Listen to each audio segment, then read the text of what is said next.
from the city that never sleeps. 17 miles from Madison Square Garden, New York City. It's America at Night with Rich Valdes, America's favorite late-night talk program, featuring interesting guests from around the world and calls from across America. And now, here is your host, Rich Valdes.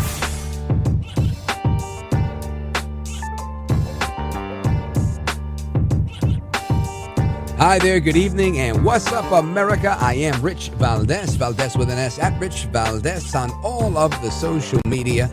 Your Liberty-Loving Latino amigo, happy to be here with you tonight, and I'm keeping you company all night, so make sure you keep it locked here and chime in on Open Phone America. Here's the phone number, 833-482-5337, 833-4-VALDES. And the Department of Justice has opened a criminal probe into Lisa Cook. You might remember that she was the Federal Reserve Board governor that was just ousted, fired, I should say, by President Trump for the cause he noted in his letter, indicating that she had several properties that were listed as owner-occupied, but they were rentals, and indicating that this was somehow either mortgage fraud or gross oversight on her part that made her unfit to hold the office of Federal Reserve Governor. And, well, she's suing him, and the Department of Justice is still investigating the malfeasance that they believe she was involved in. So now they're going into this. According to the Wall Street Journal, Ed Martin, who leads the DOJ's weaponization unit, is coordinating this probe into her wrongdoing. Investigators have already issued subpoenas seeking records to determine whether Ms. Cook fraudulently obtained these mortgages. So that's what's going on with Ms. Cook. Now, you know, Ms. Cook took to church with the initial ousting, and got a number of folks from the pulpit. I don't know if it's her pastor or her pastor's friends, but a number of pastors in church came to her defense, saying that she should not have been fired, that what was being done to her was wrong. And listen, I never want to see anybody lose a job unless they've done something to earn it. And I think that what she's done is something that a lot of people may have done. I'm not saying we should look the other way, but I'm just saying we're going to start holding people to that standard. We should hold everybody to that standard, right? This should be something that's heavily enforced or not enforced at all, one or the other. But Ms. Cook, yeah, I'm sure she did what they're saying she did. I don't think they're going to say that she did it without her actually doing it. And it's not like this is he said, she said, right? This is literally, there's a house and there's a mortgage on it. Do you live in it or not? And if she doesn't live in it, then, you know, shame, shame, shame. And, you know, I understand the reason these things are problematic is you can get a better mortgage deal when it's an owner-occupied property than you could if you say, oh, no, I'm buying a second home for, you know, as a rental property. I'm going to rent it out. It's an investment. You don't get the same deal. And that's all the time. You know, that's like saying every time you buy a house, you're like, oh, no, I'm a first-time home buyer. And you try to get that, 3% down deal. That's not going to happen every time either. Right? The more you own, the more it's going to cost you. Just the more you're making. And that's kind of how that game works. So I get it. Lisa Cook, it sounds like you're cooked. We're going to see what happens. But she probably should have just resigned, honestly, saying, you know what, you're right. I did mess up. Thank you. Have a good day. But fighting back, I don't think you're going to win against City Hall, but we'll see. We'll see how that turns out. Now, speaking of investigations, there's an investigation going on right now into a shooting that just happened in Brooklyn, New York, and a shooting on the subway. And again, this is, reminiscent of what is happening in New York City. Everybody wants to talk about, at least everybody who likes Eric Adams and who says Adams is better than Mamdani, and we've got to go with the lesser of these two evils and this and that, whatever nonsense you're selling. Everybody needs to pay attention to this. Someone getting shot on the subway, right? What we're supposed to be doing is stopping the shooting, right? Kind of like what we saw in D.C., those in those 12 days where there was no homicides. That's what people expect. That's what people want. People want safety because that makes all the sense in the world. Who wants to live in a danger zone? Not me, certainly not most of the people I know. And I'm sure not you. Anyway, that's that part. Let me see what else there was on here that I wanted to share with you. A few things, right? We're going to do a number of things. And I say this before, but I'm going to double down on this. The media tends to paint this picture like, well, let's interview these African Americans, right? That's how it started. It was the CNN people interviewing people on the streets of D.C., a very black area. So it was a black person, black woman they were interviewing. And she was like, yeah, I'm all for it. I want safety. I want security. And, it kind of surprised the interviewer, the woman from CNN. And I don't know why it would. Same reason I remember Trump made a big deal about illegal immigration, and he was right about it. And people would start asking me, like, oh, can you believe his position on immigration? And I was like, yeah, I think that's the position most people either have or should have on immigration. Come to the country the right way and, don't sneak across the border. Right? I mean, I feel like that's fair. And I think the reason I feel that's fair is because I've never gone to some other country by way of sneaking in, not even Canada. I haven't done it. So it's not something that's in my experience, right? It's not in my wheelhouse. I understand people have a hard time and they want to come here. Look, my dad and my mom were born in Puerto Rico and they both came to New York City at respective different times. But why? Because there was more opportunity here. There were more jobs here than there were on the island at the time. So I understand what it's like to leave somewhere for a better opportunity. But you got to do what you can. And I'm not trying to compare my parents' plight with anyone else's, who had to come to a different country, because obviously my parents are citizens. That's not the point I'm making. The point I'm making is I've met many people who came to this country without documents. Most of them by coming on a plane and staying longer because they got a job and they wanted to live here. And eventually filed their paperwork and did what they had to do. Trying to extend the visa, getting married, whatever the case was. They're still here today, 20, 30 years later. The point I'm making is that it can't be the norm to have unchecked immigration in any country, right? That's just how it goes. But for some reason, if you were Hispanic, the media and those on the left thought it's okay to just presume that they're going to be in favor of illegal immigration. It's okay if they're black for them to be in favor of gang violence and killing in the streets. Who made this up?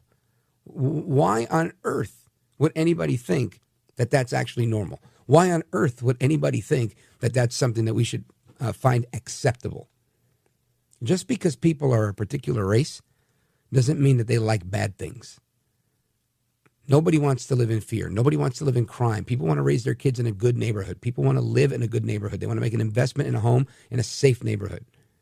Just because you're Hispanic doesn't mean that you don't love liberty. Doesn't mean that you favor illegal immigration. And it's amazing that I have to even say these things. But, sometimes you get people on the left that are listening. But for anybody who's in the back that can't hear, Latinos love liberty too. So much so that you've got Liberty-Loving Latinos all over this country. And one of those Liberty-Loving Latinos is joining me straight ahead. He's going to talk to us about his brand new book entitled just that, and his TV show on Newsmax TV. And some of you may not know, he's a radio guy on KSEV. So coming up straight ahead, we're going to bring in Chris Salcedo, our good friend, Liberty-Loving Latino. Don't go anywhere. This is America at Night with Rich Valdes.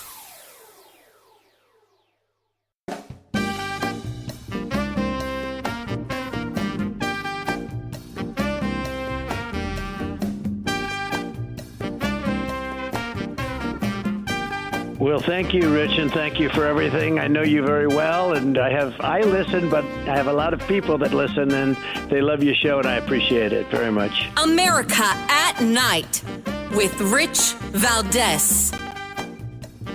All right, amigos, welcome back, familia. We continue the conversation. Of course, your calls and more are coming up. Open phones across America starts in a little bit. 833-482-5337, 833-4-Valdes. And I was talking about how I get a little perturbed, a little bit annoyed when people, make this false presumption that because you are black that you want to live in crime in areas like D.C. or Chicago, or because you're Hispanic, you automatically favor illegal immigration, or more recently, Kilmar Obrego Garcia, that people were like, no, because you've got to, he's deporting your people. Well, what do you mean, my people? And I'm not saying I don't claim Kilmar. I don't. But you're saying he's deporting Hispanics, Latinos? No. He's deporting gang members, in particular, a Hispanic gang member. I'm not going to defend a Hispanic gang member. What's the benefit of that? I mean, the logic that people use, in particular those on the left in the media, the left in our government, and the left in academia, is just astounding. I'm going to call it loco, right? They're just a little loco sometimes. But there are Americans, Hispanics that are of Latino descent in this country that love this country, many of them. And they showed up big time for President Trump. And we'll talk about how they showed up for Trump in the next segment. But right now, I want to talk about the reasoning for this book, the reasoning for a lot of this, and maybe helping us make some sense of it, from Chris Salcedo. He's a veteran broadcaster. He's an author, a political analyst. And his book right now is called The Rise of the Liberty-Loving Latino, A New American Revolution. Chris Salcedo, welcome, sir. Richie, my brother, how are you? I'm doing great, man. Thanks for staying up late. I appreciate hearing you and having you on. It's great to be here. Thanks for the interest in the book, man. Yeah, it's coming out in December 9th, and so we're doing the whole pre-sales thing right now, and folks can save a couple of bucks and maybe give it away as a Christmas gift, because I've got to be honest with you, Richie. I'm not being rhetorical. I'm not saying this because I want to sell books. I'm saying this because it happens to be true. When we chronicled it, that what we just witnessed in the 2024 election, what you and I have been a part of with our advocacy, with what we've been doing on radio and in media, has culminated in the greatest political revolution to hit the United States of America since the formation of the Republican Party. And that's not rhetorical. It's not something that's sensational. It is actually true when you think about the swing, the political swing in the Latino community in places like Texas, where Donald Trump not only had a good showing with Latinos, but won the majority of Latinos. And across the country, 47% of Latinos/Hispanics voted for President Trump, a majority of male Hispanics.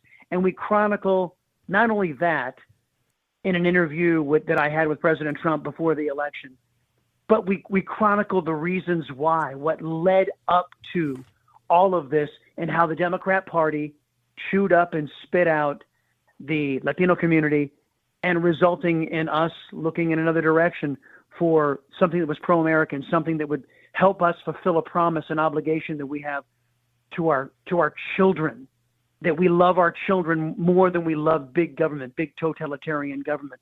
And that's been handed down to us by tradition, because a lot of folks who came to this country, you know, this is probably your family's personal experience too. They fled oppression. They fled exactly what the Democrat Party represents. They're no longer Americans. And we in the Latino community are finally waking up to that fact. And that's what the book focuses on. You know, Chris Salcedo, this is a big topic. And you're right. A lot of people have experienced these things. And even my parents, like I was saying before you got on, came from Puerto Rico looking for a better opportunity, because when you have people that embrace communist ideology that take over a political party, as has happened in Puerto Rico, as has happened here in the United States, right? It's no secret that there are many communist sympathizers within the Democrat Party. And so much so that you see that evidenced in the candidate choices in many elections, right? The rise of AOC, the rise and fall of Jasmine Crockett and others from the squad. Looks like AOC might be the last one standing, maybe her and Ilhan Omar. But I think their days are numbered. But the reality is, it is un-American in many ways, right? A lot of what they stand for is just incongruous with the things that we believe in, with liberty, with our constitutional system. Why do you submit, or what did you surmise in the book? Why are so many people pushing Hispanics in general towards this to embrace Marxism? It's everything the left wing does, and it's not just Democrats. It's the worldwide left, Richie. It's these cats. Everything that they do, every issue they have. First it was the blacks, then it was we Latinos, then it was the gays. Now it's this whole trans issue. Every single thing that they say that they care about, they really, really don't. Everything that they do, it advances one idea: government totalitarianism and government control over your life. It's exactly their MO, their modus operandi. Everything that the Democrat Party does is an advancement of that one goal. You got to give them credit. I mean, to be singular focused. Now, they come up with all kinds of excuses and different ways of approaching it. But if you look at every single issue the Democrat Party has claimed to care about for the last 30 or 40 years, everything has led to what? More government control, less liberty and freedom, less prosperity. And that's exactly the reason why people come to America, is for those things, you know, and the Democrats are committed to taking all that away. Poverty. You're right. It ends in poverty. It ends in people wanting more. You look at what's going on in Venezuela, and so many people are sending me private messages about how excited they are. Mainly the people that you mentioned before, people whose families have fled oppression. They've fled Cuba.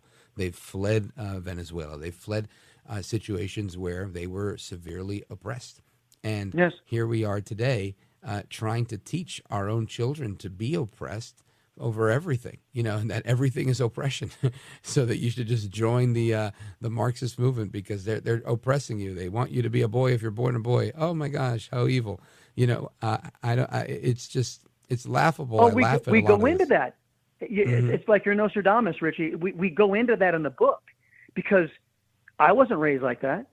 You weren't raised like that. I don't know anybody who was raised like that. Yeah, I didn't raise my kids to think that Johnny can be Susie and Susie can become Johnny. First off, it's not scientific. B, it's not how God created the world. God created us. And this idea that men can have babies, I mean, it's bat guano crazy, the stuff that they were asking us to teach our children. And and that issue, the illegal immigration issue, all of that conspired, and a whole lot more that we chronicle in the book, conspired to get Latinos to go, wait a minute, this is not right. Now, a lot of rank and file Hispanics that just go to work every day, you know, work hard, go to church, and love their families. They don't go into the detail that I go into in the book and try to dissect all of these issues. They just know intuitively, by instinct, that something's wrong. And that's why they broke so heavily for President Trump, because a lot of things were right under him. Well, you know what? We're going to talk about how they broke for President Trump and a little bit more about the book and some of the in-depth analysis you provided in the book. The Rise of the Liberty-Loving Latino, a New American Revolution. The author is Chris Salcedo. You know him from Newsmax TV every afternoon, and he's coming back with us live. Don't go anywhere. I'm Rich Valdes.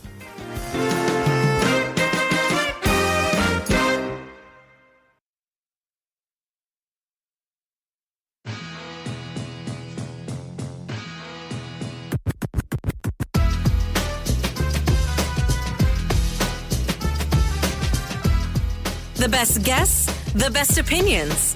This is America at Night with Rich Valdes.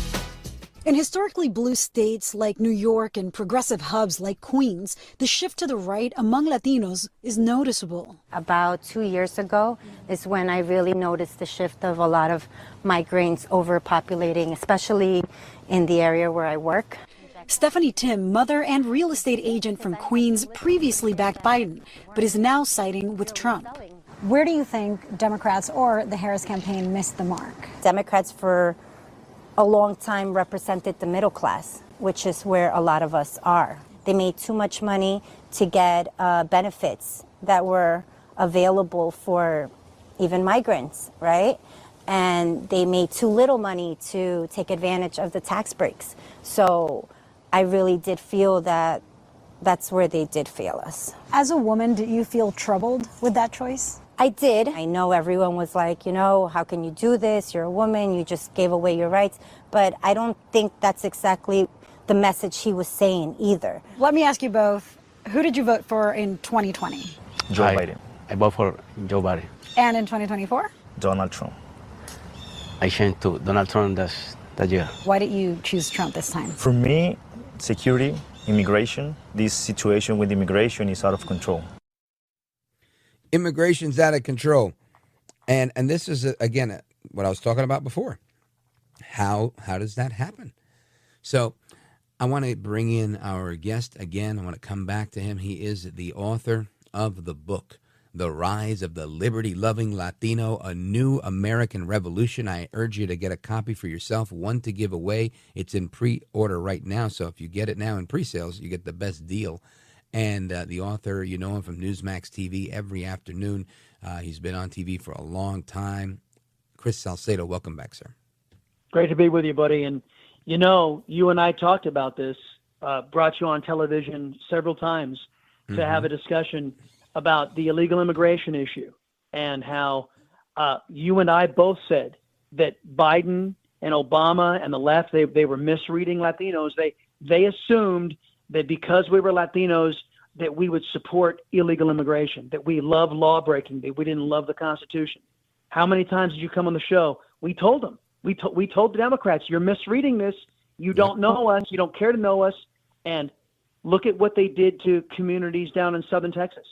I mean, the Democrat Party, through their policies, literally destroyed whole Democrat towns in Texas. Have you seen the Texas maps? They're now red along the entire southern border where they used to be blue because the Democrat Party intentionally destroyed their communities by opening up the floodgates to waves and waves and waves of criminal illegal aliens.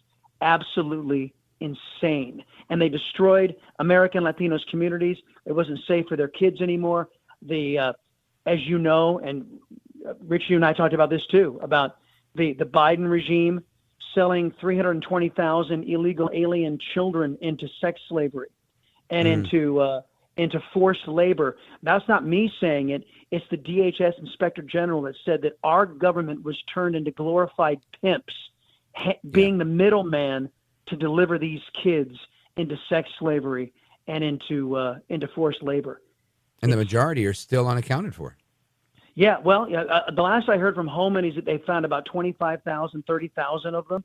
But it's slow going because guess what? Joe Biden and his regime tried to cover up where they were handing these kids off, consigning them to hell on earth, man. It's sick what these Democrats did. And when Latinos found out what Democrats did, they were absolutely repulsed. And I don't know if you covered this, but you remember the truck that they found in Texas with all those illegals inside? Yeah. All the illegals inside, 100-degree weather. Oh, and that was in Houston, right? Yeah, cooked alive. And babies.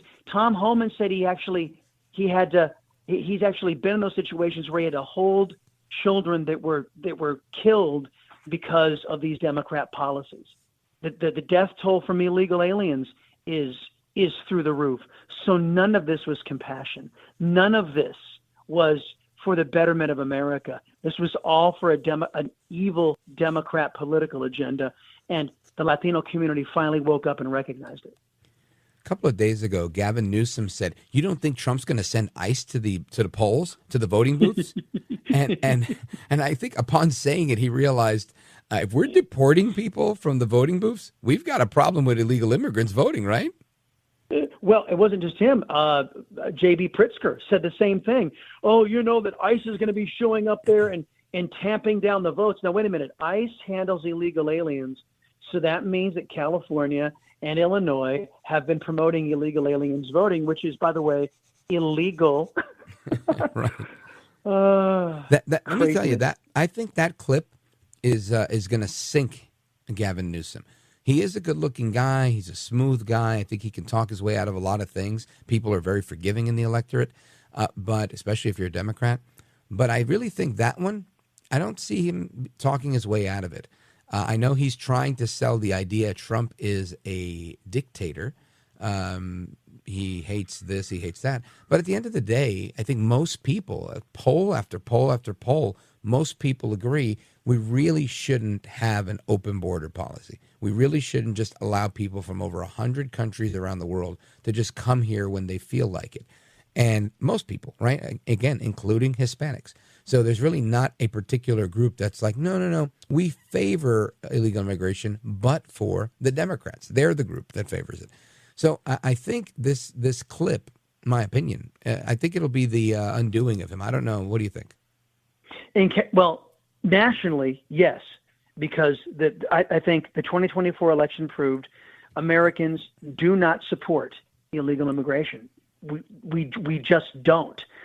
So on a national level, yes, it will sink him so long as his political opponent, and maybe J.D. Vance, we don't know at this point, but as long as the campaign is halfway competent, they're going to. Everybody's making notes and filing these things away, and we certainly will remember if Gavin Newsom tries to make a run. Gavin Newsom isn't even popular in his own state. I know. I mean, what was it? Only 27% of the people around America believe that Gavin Newsom is the solution to anything. President Trump's policies are wildly popular, from the economy to the border to the rule of law. You know, we go into a lot of it in the book. We describe about how this wave of illegal immigration, about everything already mentioned about the Texas cities, but we also talk about how the media was talking to Latinos, talking down to Latinos, actually telling us that because we had Hispanic surnames, that of course you back illegal immigration, right?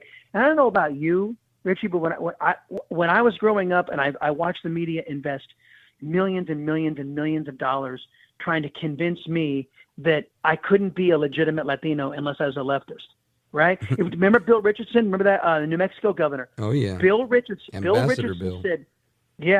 said of Ted Cruz that he wasn't a real Hispanic because he wasn't a Democrat, because he wasn't a left-winger. And that noise isn't flying at all, because a lot of Hispanics, a lot of Latinos are like, well, I may not be a Republican. Heck, I'm a conservative. I don't even identify as a Republican anymore. But don't sit there and tell me that how I was born should determine what my politics are.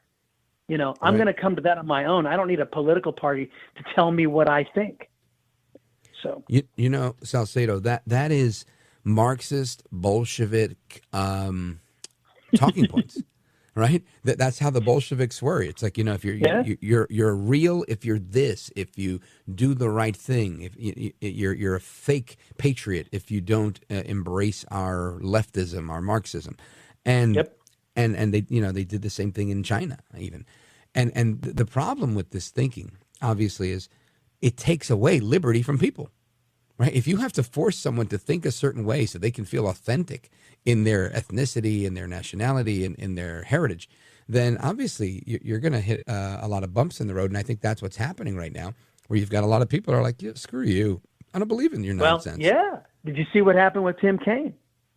Senator Tim Kaine comes out today. Mm-hmm. Now, how many Catholic Latinos or Protestant Latinos or whatever religion they happen to be, how many of them appreciated, you know, Senator Kaine, a former vice presidential candidate, coming out and saying that the idea that our rights are given from God is wrong. He doesn't believe that. He believes our rights are derived from government, which is the antithesis of everything that the founding fathers of this country, our Declaration of Independence, the foundation of our Constitution, stated.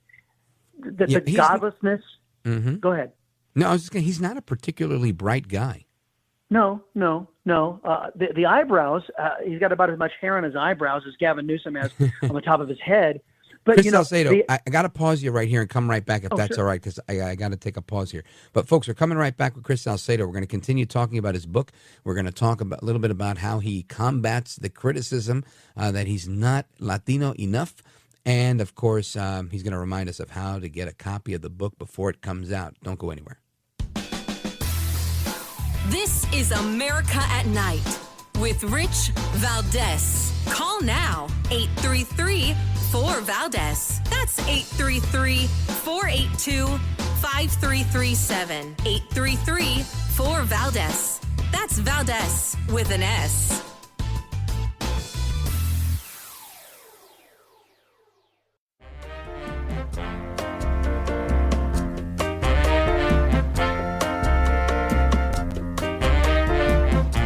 Listen, I like your show. It's the best night show there is. I think you got the best spirit, the best emotions. You're real. You're really a good guy. America at Night with Rich Valdes. The notion that rights don't come from laws and don't come from the government, but come from the creator, that's what the Iranian government believes. It's a theocratic regime that bases its rule on Shia law and targets Sunnis, Baha'is, Jews, Christians, and other religious minorities. And they do it because they believe that they understand what natural rights are from their creator. So the statement that our rights do not come from our laws or our governments is extremely troubling. I think the motto over the Supreme Court is equal justice under law. The oath that you and I take, pledge to support and defend the Constitution of the United States, not arbitrarily defined natural rights. That, again, Senator Tim Kaine at a hearing today. Our rights come from government, not from God. Our guest, Chris Salcedo, author of the book that you've got to get a copy or two of. Again, Chris Salcedo's book, The Rise of the Liberty-Loving Latino, A New American Revolution. Chris Salcedo, what say you?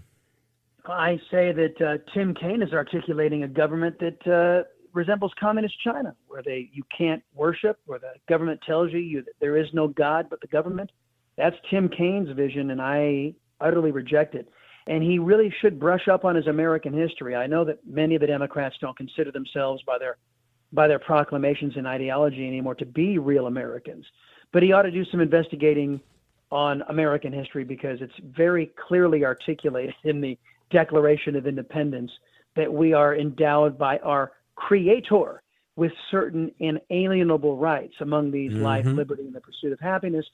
So if Mr. Kaine is rejecting that, there's a country that would perfectly suit him. It's China. He can be a good little serf like everybody else to the Maoists over there. But if he wants that here in America, I'll pass. He can go someplace else and go sell crazy someplace else. Yeah, and if he likes good weather, they got Venezuela as an option. Maduro will happily take him. That too. Chris Salcedo, I want you to tell all of us, how did you end up in this place? This program was pioneered by Larry King and Jim Bohannon. One of Larry's questions was always, how does a nice Hispanic kid like you end up in a place like this? I wish I grew up with a rather boisterous father who I knew my life was different when I came home from school one day, and I said to my dad, Daddy, look what I drew. And it was Cesar Chavez Day. And the first time I can ever remember my dad cursing at me, he said, blanking communist. And then he walked away. I was like, oh, well, maybe there's a perspective in my family. And I didn't become a staunch conservative until I became, I grew up. Once I grew, you got to grow up to be a conservative and be a pro-American these days, which explains the Democrats. But, I for some reason, I've got this drive in me, Richie, that cries for justice. I don't like injustice. I don't like it anywhere we see it. I think communism, socialism, left-wing thought is the greatest injustice that humanity has to endure. And I've committed myself to defeating that mindset. And so I originally, believe it or not, I set out to be an actor because I thought I could have a lot of influence. Then kind of fell into radio. Chris Salcedo's show's been going on, since 2013? Holy moly, it's been a long time. So Chris Salcedo radio show. Before that, I was in media doing news, and I was even in spinning the hits at some point as a DJ. But cool then, talk radio, I kind of fell into it out of TV news. And then the Chris Salcedo show was born, and the rest is history, as they say. Well, it's outstanding. Keep doing everything that you do on the radio. Folks, Chris Salcedo is on our great affiliate KSEV in Houston. And he's the morning guy. I'm the night guy. So you're sandwiched between us over there. And, of course, you can check him out every afternoon on Newsmax TV as well. Chris, tell everybody what your website is and where's the best place for them to get a copy of the book. That's right. By the way, folks, you can count yourself lucky, especially in the Houston market, being sandwiched between two liberty-loving Latinos. There's no better place to be. You can go to chrissalcedo.com, ChrisSalcedo.com. There's going to be a pop-up ad for the book there. Go to Amazon, type in The Rise of the Liberty-Loving Latino. You can find it there. And we're on social media everywhere. And hear us on radio. All of our stuff's at chrissalcedo.com. Radio, television, on Newsmax. It's all there at your fingertips.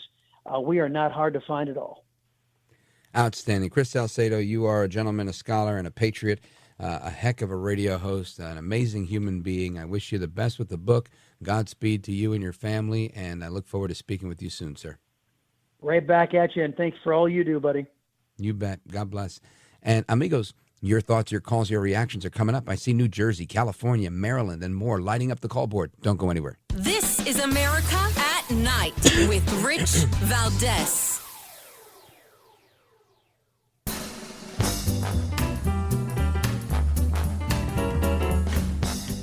All right, to the phones we go. Let's go to Lance, Galloway, New Jersey, WOND. Go right ahead, sir.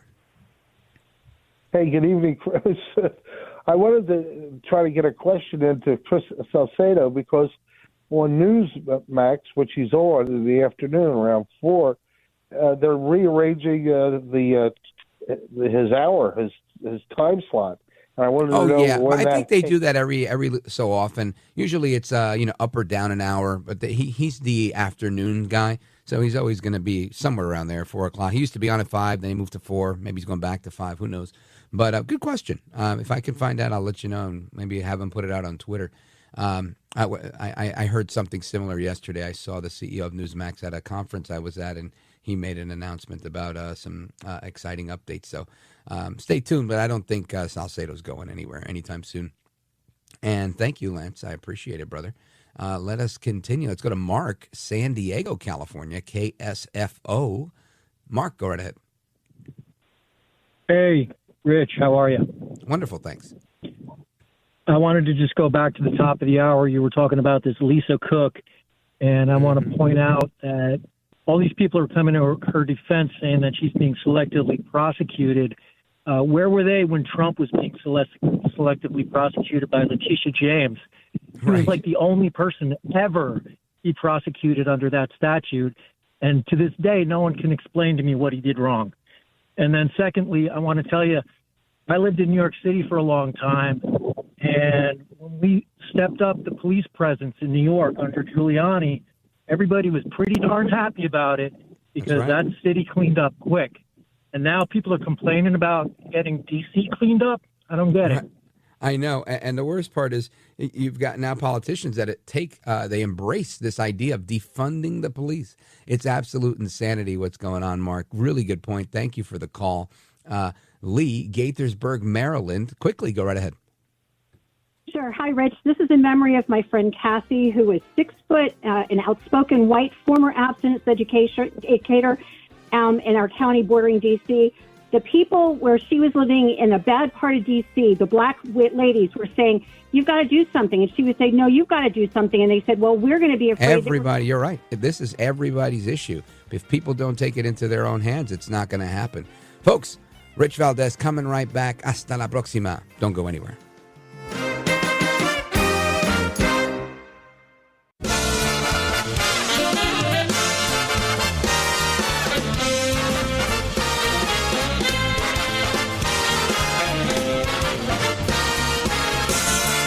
Live from the city that never sleeps. 17 miles from Madison Square Garden, New York City. It's America at Night with Rich Valdes America's favorite late night talk program, featuring interesting guests from around the world and calls from across America. And now, here is your host, Rich Valdes.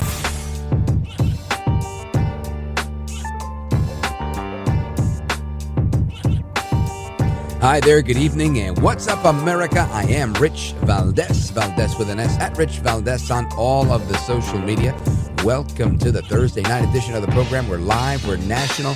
Happy to be back for another hour with you guys. And our phone number, if you want to join us on the Open Phone America hotline, here it is, 833-482-5337, 833-4-VALDES. And, of course, we get into the news of the day. And part of what went on today, in addition to so much of, the updates on the things we've been talking about all week, are news stories, right? Some of the new things that are on my radar tonight, in addition to, what I've mentioned already, are the following. President Trump is scheduled to sign an executive order renaming the Department of Defense to the Department of War, which was its original name back in the days. Let's see what else we have. There. Oh, we have a cut? Yeah, let's play it. How do you plan to do that? It requires an act of Congress to rename the Defense Department to the Department of War. We're just going to do it. I'm sure Congress will go along if we need that. I don't think we even need that, but if we need that, I'm sure Congress will go along. That was the name when we won World War I, we won World War II, we won everything, and just to me seems like just a much more appropriate. The other is defense is too defensive, and we want to be defensive, but we want to be offensive too if we have to be. So it just sounded to me better. So that's that one. And what else do we have here? Oh, we also have a little update. I want you to hear this one because today where there was, I don't know if it was a vaccine hearing, but there was a hearing and vaccines were brought up. Secretary RFK was at the hearing today, and he talked about not only restoring faith in the CDC by telling the truth, but he also talked about how there's no data to support these COVID vaccines actually saving 1 million lives. And I think he ruffled a few feathers. But here's a little clip of the exchange with John Barrasso. Check this out. I hope that you will tell the American people how many preventable child deaths are an acceptable sacrifice for enacting an agenda that I think is fundamentally cruel and defies common sense. Thank you, Mr. Chairman. Do I get a reply? Or,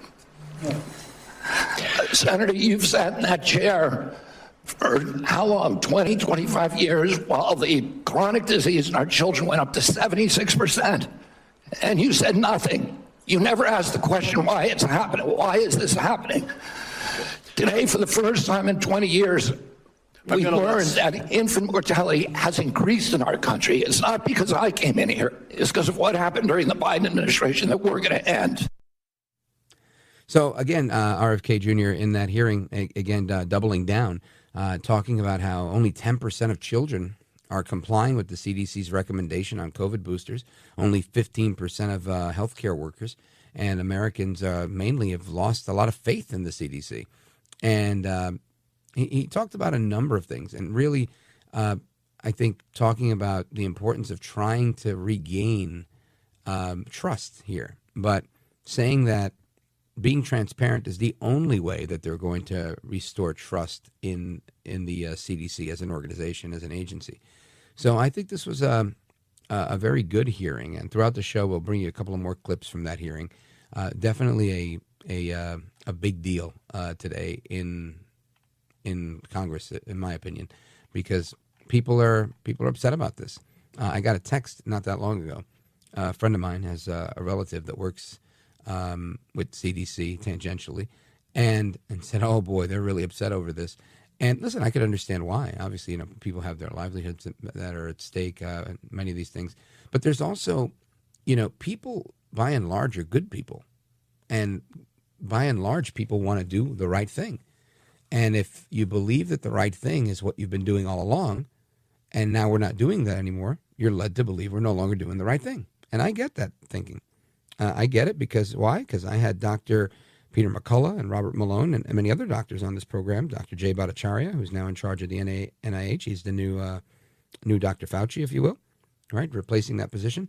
And all of these men came on this program at some point or another. Dr. McCullough just a week or 10 days ago. And reminding us that they too had gone through this period where they trusted their peers and whatnot, but also had to double down and say, I don't agree with this particular thing.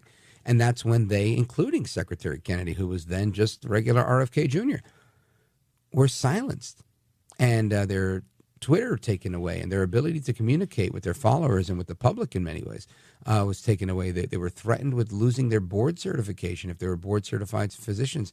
Some of these certification boards were saying, look, if you keep saying that these vaccines aren't for everybody or this and that and blah, blah, blah, we're going to threaten to take away your board certification.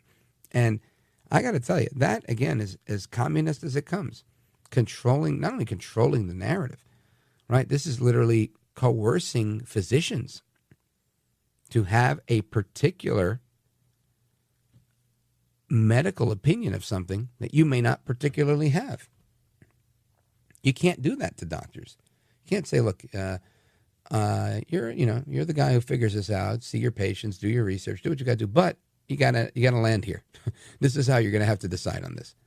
You just can't do that. Then you're not really practicing medicine. You're practicing communism. Very sad. Very sad. So I'm glad Secretary RFK Jr. Bobby Kennedy is doing his thing and setting people straight. All right. Let me see. There was another one I wanted to jump into here. We talked about ICE a little while ago. We talked about RFK. And another big story here that I don't want to forget. Oh, yes. Last night, I think I mentioned this. Giorgio Armani dead at 91 years old. And Armani was, an amazing designer. And even after he'd made his fortune and sold the business and whatnot, he continued doing his thing. And some years ago, I'd met a member of the Gucci family at an event in New York City, and I think his name was also Giorgio. And he'd sold his business as well and wasn't able to design under his own name and had to go by, I think he went by Giorgio G, if I'm not mistaken. I don't know if he still goes under that name or still has that brand, Giorgio G. But interesting how you can create something and then, sell it and make a fortune doing so. And, so much so that even though that's still your name, you can't, do business under that name. And I look at that and I think of our president and how he's made a career of that, right? He's made a career of building buildings, putting his name on them, people wanting the Trump name because it was synonymous with expert building and high quality, high finish, very high touch type of situation. And with, lots of attention to detail. And I just think, good for anybody who can do that. Good for anybody who can leverage their name and build a fortune around it. God bless him. And condolences to the Armani family. Anyway, I'm going to pause right here. We're going to come right back, continuing our conversation. And I want to talk about some news that we talked a little bit about, but I think we didn't dig deep enough. And that is the latest with China, the latest with President Xi and President Putin, and how that intertwines with our president, El Trompito Donaldus Magnus, the 45th and 47th president of these United States, Donald J. Trump, El Presidente. So we're going to talk about some of that, as well as, the usual suspects, right? Because China's always out to get us one way or another. So keep it locked right here. Gordon Chang is scheduled to join us momentarily. Don't go anywhere. This is America at Night with Rich Valdes.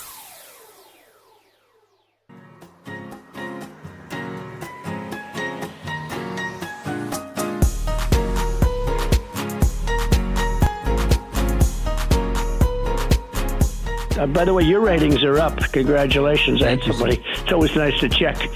I like to see, even if they're friends, I like to see how are they doing. Are people listening, right?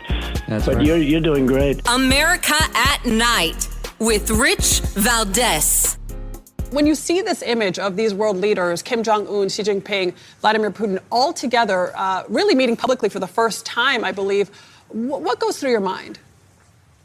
Well, it's an alliance of autocrats. This was a very strange parade today because all of the leaders assembled were autocrats, dictators from Russia, from China, from North Korea, and from other states. There wasn't a single democratic leader there.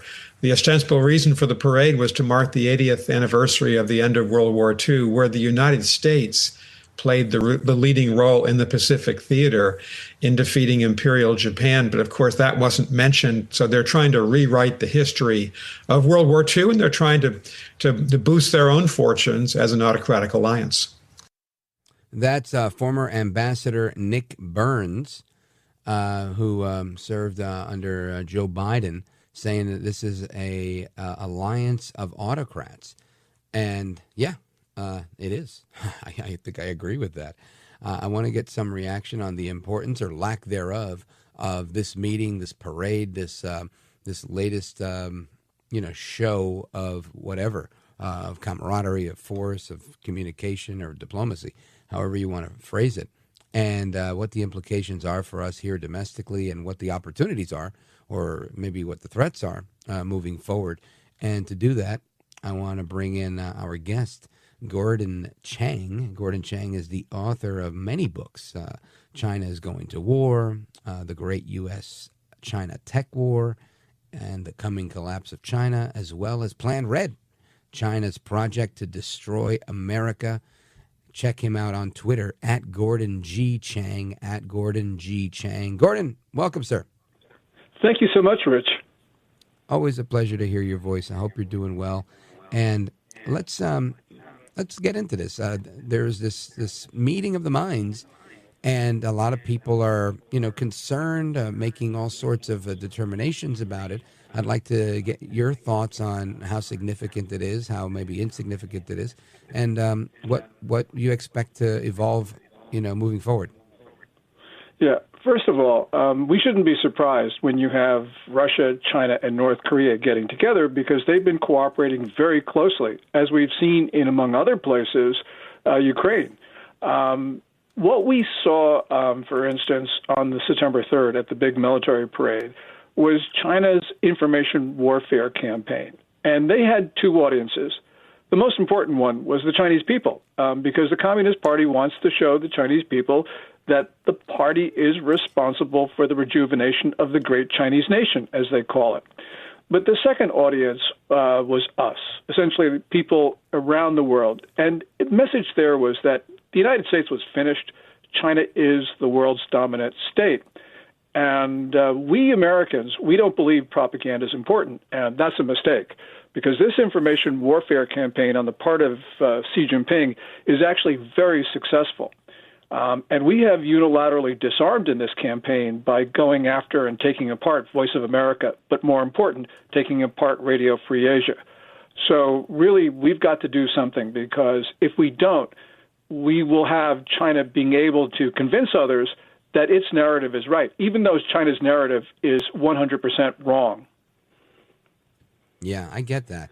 I agree. These guys all specialize in propaganda. It's what they do. It's kind of like their currency they use. And my thought here is, why are we discounting that?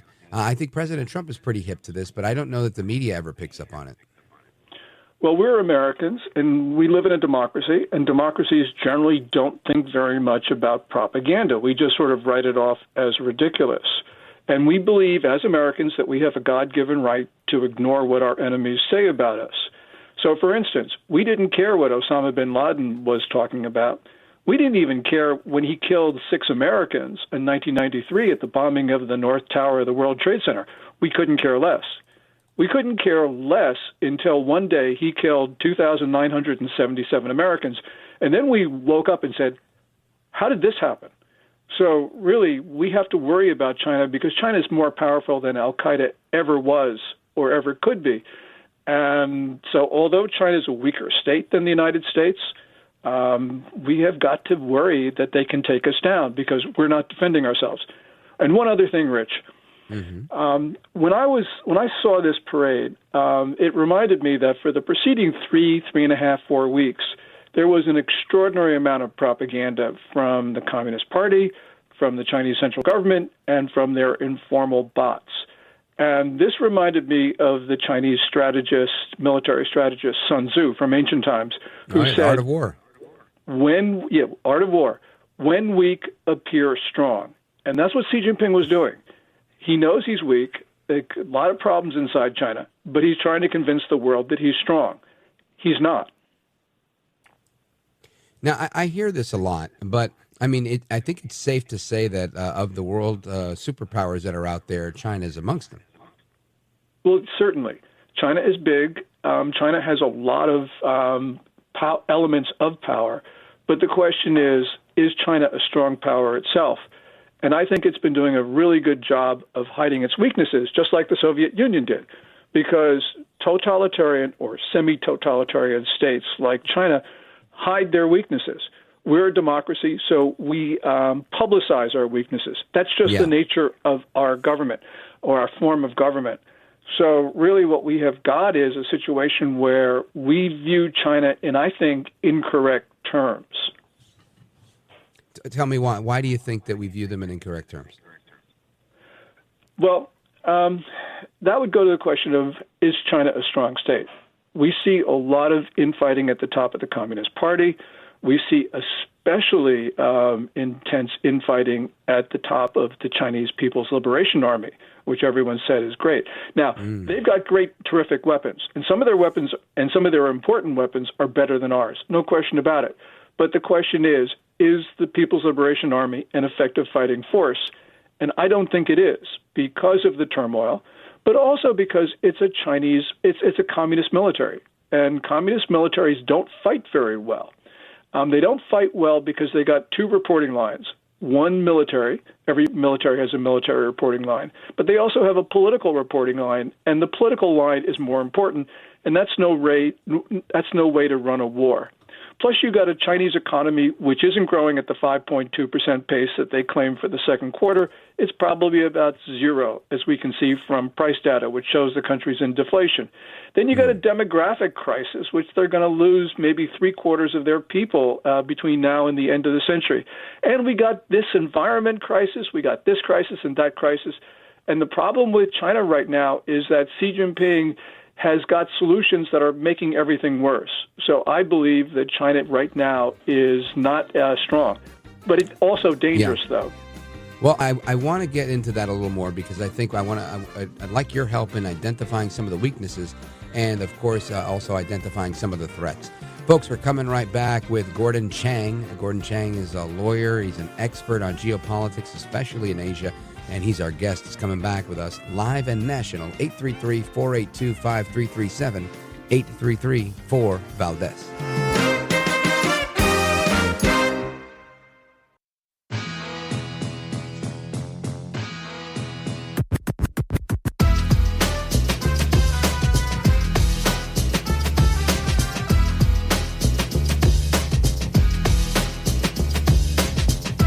Look at Rich Valdes. He's now a radio host, and he's a great radio host. America at Night with Rich Valdes. I thought it was a beautiful ceremony. I thought it was very, very impressive. But I understood the reason they were doing it, and they were hoping I was watching, and I was watching. My relationship with all of them is very good. We're going to find out how good it is over the next week or two. I think that we helped China very much, as you know, when they talk about freedom. And I don't believe that, and maybe I'm wrong, I hope I'm wrong, but I don't believe that America, that the United States was acknowledged for helping China to gain its freedom. But perhaps that was just that was a sleight of hand. I mean, I was very surprised. I watched the speech last night. President Xi is a friend of mine. but I thought that the United States should have been mentioned last night during that speech because we helped China very, very much. That's President Trump again reiterating he knows exactly why China did what they did with this parade, and he knows that they wanted him to watch it, and he did, in fact, watch it, reiterating the point Gordon Chang made, saying that China's putting on a show here because they are weak and despite having some strengths. And I want to get into that because I think it's important for us to realize what are these weaknesses, what are the vulnerabilities that China has, and what is their strong suit? Gordon Chang. Yeah, well, the thing about China right now is, for the reasons I mentioned, the political infighting, the collapsing economy, you got a property crisis, you got an environmental crisis, demographic crisis, and they're all hitting at the same time. And Xi Jinping's communist-style solutions are making problems worse, and that is aggravating the political turmoil. Now, this doesn't mean China isn't a threat. It actually makes China more of a threat because we also see China engaging in some very belligerent military activity along its periphery, from South Korea in the north to Australia in the south, but especially in the South China Sea against the Philippines at places like Scarborough Shoal and Second Thomas Shoal. And if one of those incidents spirals into a conflict, the problem is that China's regime cannot de-escalate. It can't deal constructively with the international community, which means we've got a issue of being able to contain a conflict. China right now is fighting proxy wars on two continents, in Europe, in Ukraine, in Asia, in the Middle East, and it's fueling insurgencies in North Africa that look like wars. So that's three continents. And essentially, you got a regime that is disrupting the world. And I think that the problem is that they are looking for a fight, not so much because they want to rally the Chinese people. The Chinese people don't want war. But I think Xi Jinping might feel that a war is in his interest. And he talks about war all the time because that would prevent other Communist Party figures from challenging or deposing him. This is what his hero Mao Zedong did in the 1960s with, for instance, the Cultural Revolution. And I think that Xi is taking a page out of his hero's playbook, which makes this an extraordinarily dangerous situation right now. Yeah, I would agree with that. So with China being spread thin, in your opinion, and saying that their military, albeit large, and constantly boasting of building a navy, superior to the United States, you're saying they're not there today for sure, and that their military isn't as strong as they claim it is. Yeah, well, I think that, they can certainly intimidate neighbors. I mean, they engage in these provocative exercises around Taiwan, for instance, the challenges in Japan and its territorial waters, but they're counting on people not to oppose them. What is really instructive is in June of 2020, China launched a surprise attack against India. And the Indian troopers actually inflicted twice as many casualties on China than the Chinese inflicted on India, although the Chinese had clearly the advantage of surprise. And that shows you that Chinese leadership, especially the military leadership, is poor. Yes, you can have a lot of great weapons. Yes, you can have bulk in numbers. But the question is, can you fight? And that is an issue that we just don't know about. And one of the dangers is that China overestimates its strength, starts a war, then starts to lose, and then they realize their only way out is to use their nuclear weapons. So this becomes particularly dangerous for everybody. Now, Gordon Chang, so if we take the analysis that you're providing to us in its totality, China is spread thin. They're trying to make themselves, they're posturing to make themselves bigger and stronger than they actually are. They're a weakened superpower. Should we pay as much attention to them as we have been? Should we, ease back on it? Are they not the threat that we think they are? 'Cause I think a lot of people would agree that they're probably the largest threat against our country. I don't know if that's your opinion or not. Well, clearly, because Russia is in the war in Ukraine only because China's continued to support it, Iran could not have continued the assault on Israel without China's financial and other backing. It certainly fuels Pakistan's assaults on India. So there would be peace in the world if the Chinese regime itself were peaceful, but it's not. I think China's a threat. I think it's a different threat than most people think, but I also think it's a greater threat than most people think. So this is a regime that talks about going to war all the time. It's mobilizing all of China's society for war, calling up reservists, taking over agriculture, all sorts of things. And we sort of think we're at peace. And we got to remember, Rich, that there are Chinese operatives and agents in our society right now on our soil. They are studying our patterns. They're looking at our vulnerabilities. And the only reason why they haven't struck us is because Xi Jinping hasn't given the go order. But when he does, we're going to find that we're fighting on our own soil. This is going to be the first time since the War of 1812 that Americans will have a sustained battle with a foreign enemy on American soil. Yeah, this is an interesting thing. Talk to me about this a little bit before we wrap, Gordon, because a couple of months ago, last year, there was a bunch of reports about undercover secret police stations in New York City. The New York Post did a big expose on it. It was a big thing, then it was not a big thing. My supposition is that they're gone, the ones that were reported on, but I'm sure that there are others that are, popping up right behind them. This is kind of their game, this subversion, subterfuge, in their espionage game. How large is that threat today? It's an important question, and your guess is right. Look, the FBI closed down a secret Chinese police station in New York City, in Chinatown. But according to the Daily Caller and New York Post reporting, there are 7 or 9 remaining police stations on our soil operating almost openly, and we haven't closed them down. And the question the American people should be asking is, why not? Mm-hmm. We know, for instance, China continues to hack us. We have the means to stop it. But from administration to administration, we don't stop it. And what concerns me is not that China is bigger than we are. No, they're not. Objectively, you look at all the metrics, they are much weaker than we are. But they could actually take down our society because we're not defending ourselves with the vigor and determination that is necessary. We haven't identified China as an enemy. We say it's an adversary. We don't think about what they say about us, which is really quite vicious when you look at what they put out day in, day out. And we just are oblivious. John F. Kennedy, he wrote, "Why did England sleep?" Well, that was the 1930s. We're sleeping right now. So, Gordon Chang. I'm sorry, it wasn't John F. Kennedy, but you get the point. Yeah, no, I do. And this is a lot of stuff. So ultimately, I guess with like a minute to you, do you think that this is obviously it's an oversight or a mistake to not take China this seriously, despite the weaknesses they have? But do you think that this is a diplomatic thing, a thing where we're saying, you know what, let's not rock the boat too much because we don't want to get into that type of situation right now, given the current state of affairs? Or is there more to it?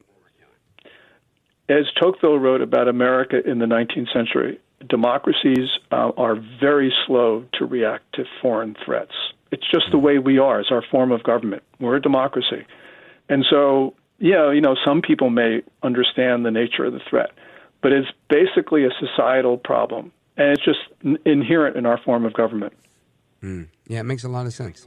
I do get that loud and clear. Gordon Chang, let everybody know how they find you and get your archived written works and everything else.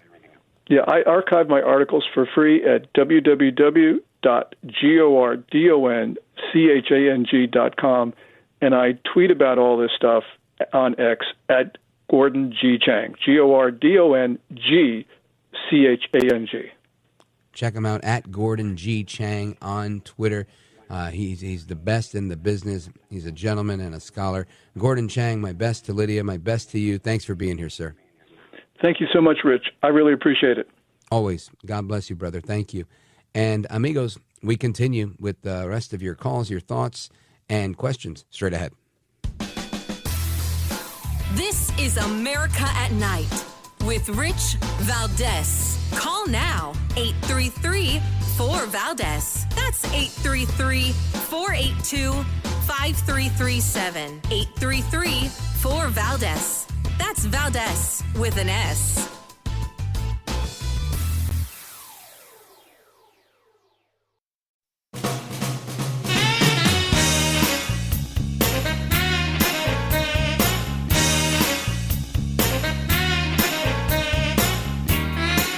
Call now, 833-4-VALDEZ. That's 833-482-5337. 833-4-VALDEZ. That's Valdez with an S. All right, amigos, welcome back. And we continue with your thoughts, your opinions, your calls. Let's go to the phones. 833-482-5337. 833-4-VALDEZ. I want to check in with Joe in Salem, Arkansas. KSAR in the building. Joe, go right ahead. Yes, sir. Much obliged for the call. I've been kind of keeping up with this Lisa Cook story. Yeah. It really is not as bad as everybody's letting on. She's been accused. Now, I heard this on the Washington Bot Network. That's an hour show, and they go into detail. They claim that she's being accused of taking two homestead exemptions. She owns two places. Okay. Now I heard you say it was mortgage fraud. Before I go on, which is it? I think that they're classified as the same, but I believe what I read was the listing of the property as like an owner occupancy. I might be mistaken, but I remember that's what I read. And that might be a secondary issue of the homestead exemption. I'm not sure. That would be, I would have presumed that that's a tax issue. But I think the issue is a mortgage issue initially. And it could be both. But either way, I think the issue here is she's suing him saying he can't fire her. He's saying that she's showing a lack of judgment, and that allows him to fire her based on this, that if it was an oversight on her part, that's grossly incompetent. And if it was not an oversight on her part, then that she was willfully disregarding the rules. So it seemed like a win-win on his side. And I don't think that the White House lawyers would just say, hey, go for it, let's see what happens. That's what the Democrats typically do. Trump likes to win. And my suspicion is that he's probably already figured out that this definitely meets, whatever test they have available to make sure that this is, in fact, an offense that would allow him to fire her.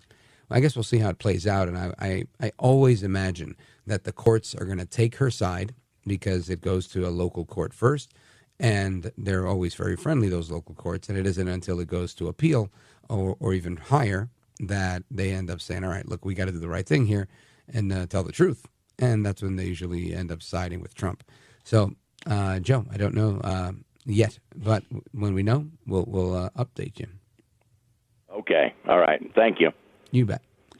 And, amigos, I want to continue with your thoughts, your calls, and opinions, but I want to ask you about China because, again, I believe that China is a big threat. And while I don't know that, some in my circles believe that China is, by and large, I should have asked Joe about this to get his thoughts on China, but by and large, a lot of people believe, there's a fair amount of people who believe that China is beefing up their navy and their military, trying to beef it up to rival ours so that they can actually attack the United States here in the United States. I think those are typically people who've seen the movie Red Dawn. And, once you've seen that movie, then that kind of idea becomes kind of like alive in your mind. You're like, oh, yeah, the Chinese, the UN, whomever could end up making their way in by way of the Pacific Ocean and that type of thing. I don't believe that that's their MO, but what does that matter what I believe? But I can tell you the reason why I believe it is because they're not afraid to build or buy land in this country. So it's normally not what you would do if you're going to war. You're not going to buy something at a top dollar and then go and destroy the country. And then when you could probably buy it a lot cheaper, you destroy your own property. So I think that's one indication that doesn't lead me to believe that. Number two, I think that the Chinese like what they do, right? They don't want to kill everybody in China. They had that, population control thing, but they don't want to kill everybody. They want subjects. For Marxism to work effectively, the communists need subjects. So I think they do exactly what they want to do. They don't want war. They just want people to think that they're, super tough, so that, don't start none and there won't be none. I get that. But again, this is all artificial strongman stuff. It just doesn't make sense to me. So, I don't know. I want to know your thoughts on China and everything else. 833-482-5337, 833-4-Valdes. This is America at Night with Rich Valdes.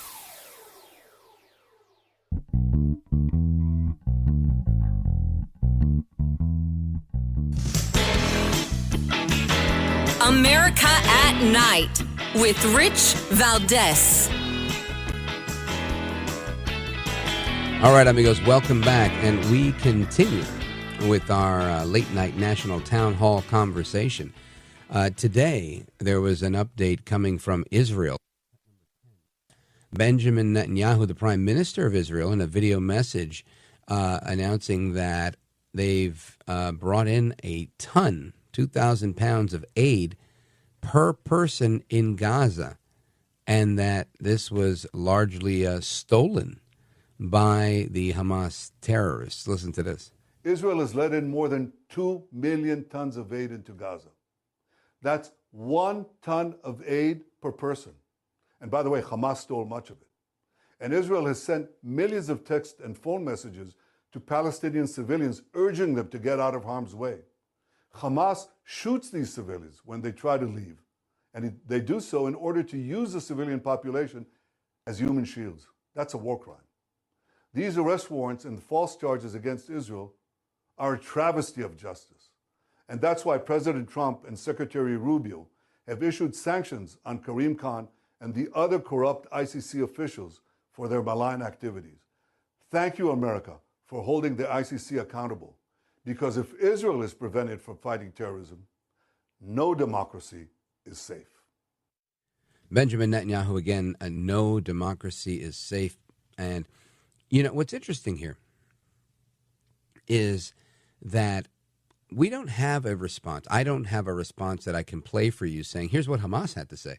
I don't have a translated version of that. But typically, you can get the Hamas response from CNN, MSNBC, their hosts, or just Democrats across the country will give you the official Hamas response. Anything Netanyahu says, just challenge it. Call him a war criminal. Say that, blame everything on the Jews. Say the Jews are bad and that, they're killing everyone. It's a genocide. And, points that have been made before, this is the only genocide where the people that are being genocided never end, right? I mean, one would think that you could just eliminate an entire, and I'm not saying you should. I don't think you should. But it's just interesting to see how it goes. Propaganda is a big part of any war, and this war is no different. Propaganda is alive and well. Anyway, amigos, the music means I got to wrap up this hour. We're coming right back with more. 833-482-5337, 833-4-Valdes. Don't go anywhere.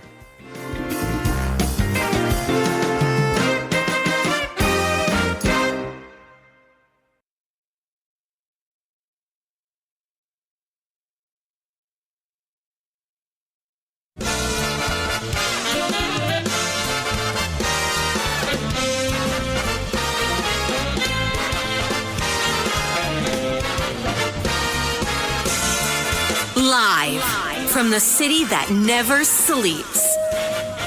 17 miles from Madison Square Garden, New York City. It's America at Night with Rich Valdes, America's favorite late night talk program, featuring interesting guests from around the world and calls from across America. And now, here is your host, Rich Valdes.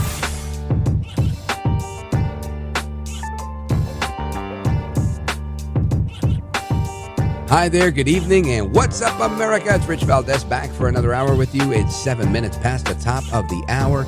It is Thursday night, Throwback Thursday, and happy to hear from you guys. If you want to join our late night national town hall conversation, give me a call, 833-482-5337, 833-4-VALDES. And I want to, of course, get into lots of things. There's always something going on with the media, with the politics of the Democrats, the politics of Washington, the latest in popular culture, and so much. I mean, there's always just something going on, and a lot of it's good, right? That's why I usually start with those topics, because they're taking. I feel they're taking the country in the right direction. Now, I believe you got to know where you stand. If you stand for nothing, you fall for anything, right? That's an old line from Lord Acton and many others who've quoted him. And if you don't know where you stand, you have to think, who makes the most sense to you, right? So let's just say you like the people that are always talking about the lack of something, or how, there's the grievance people, I'm going to call them, right? We don't have this because of this, because of that, because of this person, because of that person, because of this system, because of that system. We don't have because, right? So everything's always deficit-based. There's always a negative. There's always a problem. We don't have, right? It's never the opportunity in front of you. It's never a positive. It's a negative. Now, and then there's others that say, we start off with the competitive advantage of having liberty. We believe that even before we get to the government, we have our rights that have been given to us by God, which the founding of our country acknowledges, as our good friend Chris Salcedo pointed out, life, liberty, and the pursuit of happiness, right? These are amongst the inalienable rights endowed by who? By our Creator. So what makes anybody believe that what Senator Tim Kaine is saying, that we don't get our rights from government, but we in fact get them from God, these things are problematic, and not because they're rejecting God, although that's, I'd say, the central reason why they're problematic, but they're problematic because then you create a very flawed view of how our government system works. Our government system literally is based on that premise, right? That is what our Declaration of Independence says and is. We are a government of, for, and by the people that is based on these natural rights. Now, Senator Tim Kaine can argue what he wants, just like AOC argues what she wants and everyone else argues what they want. But I'm beseeching each of you, my request is this: please look at where people make their argument from. Is it from this position of lack? Is it from this position of grievance? Or is it somewhere else? Now, you can say, well, Rich, you're always complaining about the Democrats. You're always complaining about, what you don't have because of them. No, I'm not, actually. I don't complain that I don't have something. Now, if I lived in D.C., if I lived in Chicago, I would say, yes, I don't have safety because the Democrats insist on defunding the police. But that would be a very accurate statement, right? Because it's directly the lack that makes sense for me. You'll never hear me say that I don't have because there's too many rich people, or that because the rich people are getting tax breaks, poor people are getting the shaft, right? Because they're not the same. They're not the same in any way. If you're able to build an empire for yourself, for you, for your family, for whomever's in your circle, and you buy a bunch of real estate, let's forget a bunch, right? You have a job, your wife, your girlfriend has a job. There's a couple, two people that are making some money. I don't know if you make 50 grand a year, if you make 100 grand a year. Either way, right? You either have 100 grand combined or 200 grand combined. These people with this 100,000 or 200,000 that they have to live their life for a whole year, you have choices, right? My hope is that you're going to put some money into an investment. Maybe you buy a place that has a multifamily situation maybe. You rent one out, you live in the other one, you rent both out, you live somewhere else. You're making some money, right? This is the fastest path to wealth for many people, this owning real estate and making this passive rental income. So why should I be mad at that person if they turn around and they say, well, this year I spent this much money on my mortgage. I can now deduct mortgage interest, blah, blah, blah, blah, blah. I have this deduction because I replaced this and this and that. I redid the sidewalks. That cost me $30,000, but I have a deduction on that because it's a housing repair. And this place, the tenant did me dirty, and I ended up taking an L there. So because I took that loss, I can write off that loss, and I've got all these great deductions. Why would I be mad at that person? What? They're deducing things from their taxes, tax deductions, right? So they are, in effect, paying less in tax because of expenses they made that are under the tax code. Got it. Why would I ever say, you know what, I didn't get my tax deductions because you took too many? How do I know? This is my own money. They're keeping their own money. The government doesn't own the money because the government doesn't own anything. Everything belongs to the people. The government is just this instrumentality that is an intermediary that manages things for us.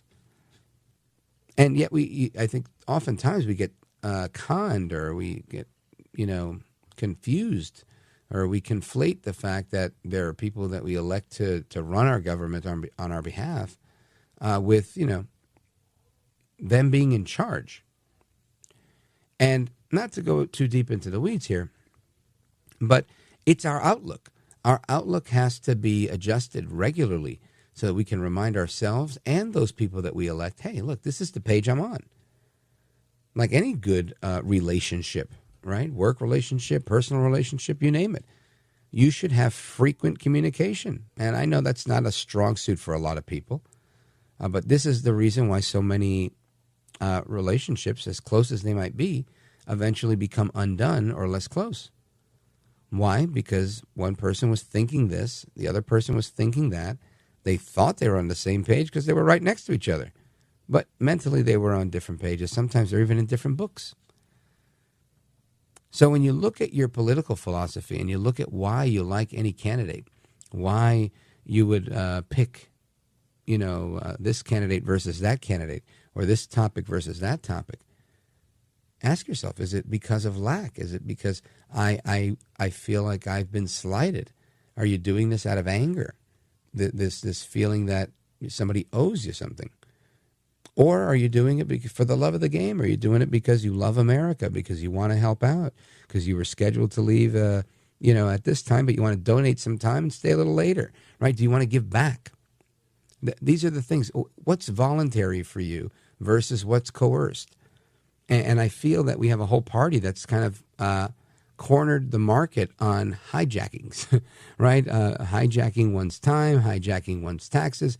This is what they believe. And whereas I think we have another party that's all too ready to say, you know what, I'm going to live and let live, and I'm going to do my own thing.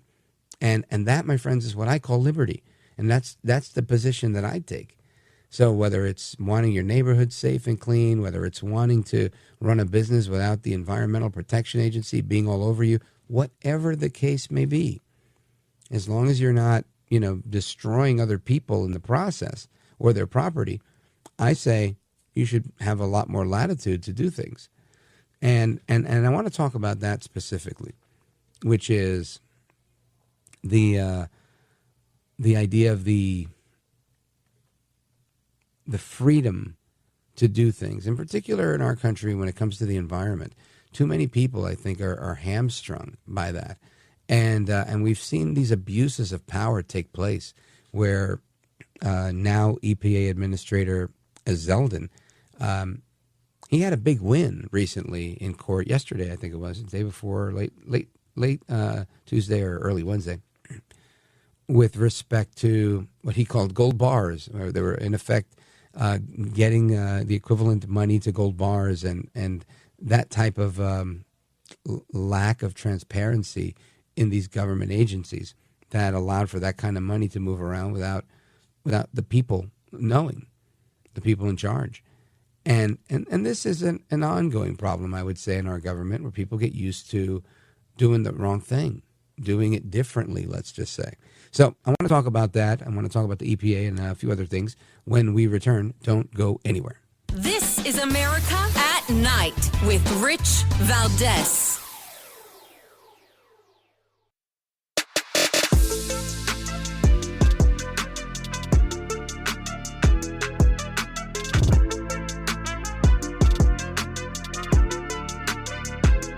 Thanks for what you do. You have so many people. You ask the questions that if the viewer had a microphone, they would ask that question, and you seem to always ask it right at the right time. So God bless you, my friend. America at Night with Rich Valdes. Was the EPA's objection to the Green Bank, would you describe it as primarily policy motivated, meaning you disagreed with the Biden administration's energy policy, or would you say it's more about concerns of fraud, waste, and mismanagement? Top three concerns that we've had at the Trump EPA has been that the grants were riddled with self-dealing and conflicts of interest, unqualified recipients, and reduced agency oversight. You just referenced in that quote from the majority's opinion, the gold bar video. This is something that came out in December while we were going through the transition process, where a Biden EPA employee was talking about how they're rushing to get billions of dollars out the door before President Trump gets inaugurated. And he was calling it that, like he says that they were tossing gold bars off the Titanic. The gold bars are tax dollars off the Titanic means they know that they were wasting it. So that is a major red flag that was alerted to us during the transition. It was a major red flag where sirens were going off for congressional Republicans. And the pledge that I was asked to make when I was going through my confirmation hearing was that if, when confirmed, I would commit to making it a top priority to figure out what he's talking about, where the money went, and to restore accountability with a zero tolerance policy towards waste and abuse. That's why we came in. We saw all of these issues. We canceled the entirety of this grant. And the district court judge initially put an injunction against us taking that action. But as you just cited, the majority opinion from the D.C. Circuit Court of Appeals said that the district court abused its discretion in issuing that injunction and ruled in favor of the Trump EPA. It's not just something we can do, but this is a responsibility. This is a duty. This is something that we must do on behalf of the taxpayer. Something we must do on behalf of the taxpayer. That is EPA Administrator Lee Zeldin talking about that gold bars thing. And again, these were not real gold bars, but they were throwing so much money out of the organization. It was the equivalent of tossing these gold bars, as he described so eloquently. And this, I think, is it's what you've seen in government, or maybe what's happened in government and you haven't seen forever. It's how we got into this place with all of our debt, with the gross abuse, right? That's abuse. That's not mismanagement. That's, we got all this money, let's get rid of it, before the other guy gets here, so that, we can fund this organization and that organization. And you know what? Maybe I could work there once I get fired because the new guy doesn't want me. That's how it works. And I saw the same thing, honestly, at the state level, and it was mind-blowing. And I said, my God, how could this be legal, right? But when you start to learn that the same people that determine what's legal, what's right, and what's proper are the same people that are benefiting from this, writing the rules, enforcing the rules, you start to see very quickly that it's like a swamp. It's like a deep state. And it's, people don't like this term, but that is in reality exactly what it is. So I want to get to the bottom of this and get some reaction to this stuff from our guest. She's with us for a little bit, and she knows a lot about this because she was chief of staff at the EPA in the first Trump administration. And she's got a great book called Y'all Fired, A Southern Belle's Guide to Restoring Federalism and Draining the Swamp. Mandy Gunasekara, welcome back. Yeah, great to be back with you. So when you hear the administrator, Zeldin, talk about this big win that they've just recently had, what's your reaction to that? Yeah, look, Administrator Zeldin was exactly right. This came to everyone's attention. And just to let everyone know how much waste we're actually talking about. This was to the tune of $20 billion in one particular instance, where the Biden administration was purposefully trying to subvert basic federal overreach and just to shovel money out the door, not to groups that were going to make some tangible impact, beneficial impact to vulnerable communities, which is what they would characterize it as and how they would hide behind it under their Office of Environmental Justice. It was actually going to groups that were more focused on growing the political reach of the Democrat Party and achieving the left-wing agenda. And so Administrator Zeldin, when he came in and said he was alerted to this, they were obviously concerned. There were major red flags. And he looked into it and started clawing back some of these funds. You had the lower court that tried to stop him from doing this. And we just had this major victory a couple days ago where the D.C. Circuit, mind you, that's a big deal when EPA wins in the D.C. Circuit. That's not often that occurs. So it shows you how egregious the lower court's overstepping actually was. They basically said, no, you interfered in ways that were inappropriate for a variety of ways. And Administrator Lee Zeldin can move forward with doing what he said he would do and what the American people expect, which is to root out waste, fraud, and abuse, and to apply a keen eye towards the expenditure of taxpayer resources, not to treat them flippantly or with some sense of entitlement, as you saw with the last administration, but to carefully consider what those dollars are going towards and whether or not they're going to achieve an overarching objective consistent with EPA's mission of protecting public health and the environment. So it's a major win, but it's also a breath of fresh air for anyone who's paying attention and anyone who's a taxpayer that wants their dollars spent in ways that actually matter, are consistent with the law, and not just to prop up one political party over another like we saw with the last go round. Mm-hmm. Well, I want to talk about a couple other things, Mandy, so I want you to stick with us, including President Trump praising you for exposing the environmental scam on Fox Business and the EPA's taking on these 200 actions in 200 days. So stick with me if you can for a little bit longer. Amigos, we're coming back with Mandy Gunasekara.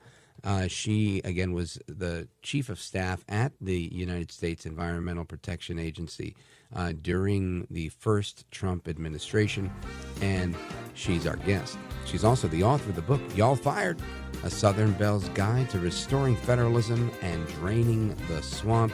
Mandy Gunasekara, stick with us. We're coming right back. And, of course, amigos, your thoughts, your calls, your reactions right after that. 833-482-5337, 833-4-Valdes.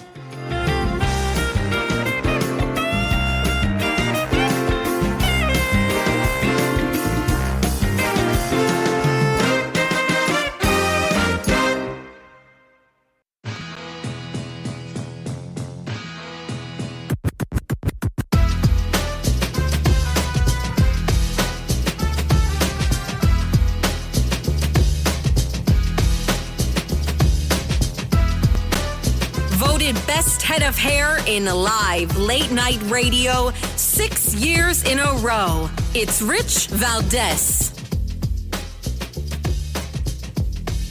All right, amigos, welcome back. It's Rich Valdes. We continue our conversation with Mandy Gunasekara. She is the former chief of staff at the United States Environmental Protection Agency during the first Trump administration. She's got a book called Y'all Fired, A Southern Belle's Guide to Restoring Federalism and Draining the Swamp.